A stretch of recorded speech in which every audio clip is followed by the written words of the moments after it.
Kualitas udara Jakarta yang makin buruk. Coal slowly make the planet uninhabitable.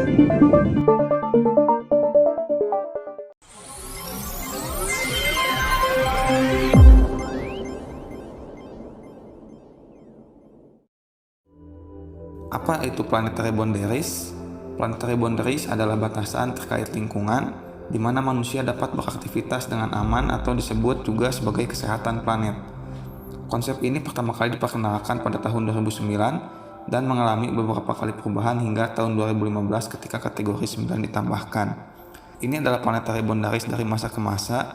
Di 2009 hanya 3 yang melebihi batas, 2015 ada 4, dan hingga 2023 ini ada 6 yang melewati batas dari boundaries yang ada.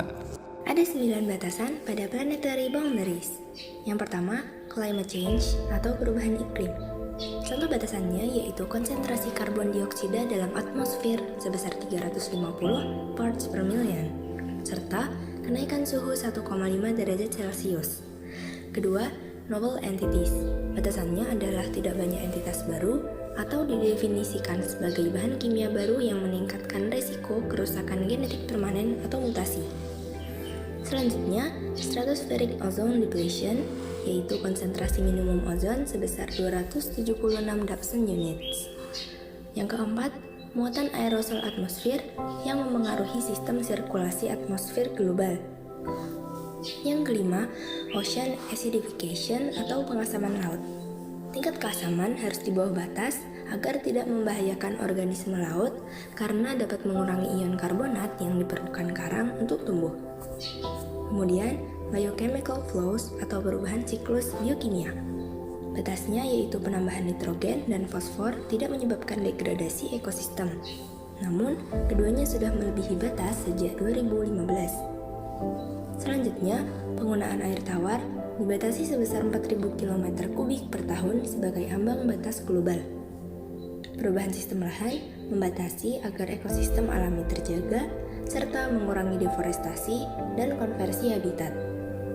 Yang terakhir, biosphere integrity, ketika hilangnya spesies dan habitat tidak menyebabkan pengurangan fungsi secara genetik.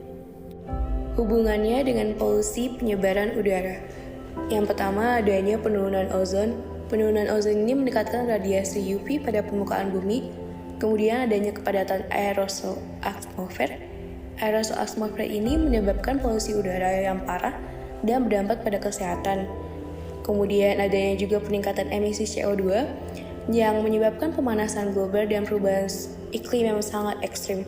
Adanya juga osmosis oseanik yang dapat mengubah keseimbangan kimia atmosfer termasuk pH dan deposisi asam. Dan kemudian juga adanya siklus fosfor. Siklus fosfor ini disebut juga polusi fosfor yang berasal dari limbah pertanian yang dapat menyebabkan alga mati, bakteri yang membusuk, dan melepaskan gas-gas beracun. Kemudian adanya juga gas siklus nitrogen. Siklus nitrogen ini bereaksi dengan senyawa kimia di atmosfer membentuk polusi sekunder dan juga dapat meningkatkan peningkatan emisi senyawa, contohnya nitrogen oksida dan amonia.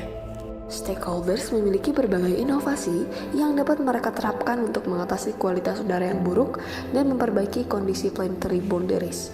Beberapa di antaranya meliputi inovasi teknologi energi bersih, praktik pertanian berkelanjutan, konservasi dan restorasi habitat, teknologi penangkapan dan penyimpanan karbon, pengelolaan air yang efisien, pendidikan dan kesadaran masyarakat, kolaborasi antara pemangku kepentingan, serta inovasi hukum dan kebijakan.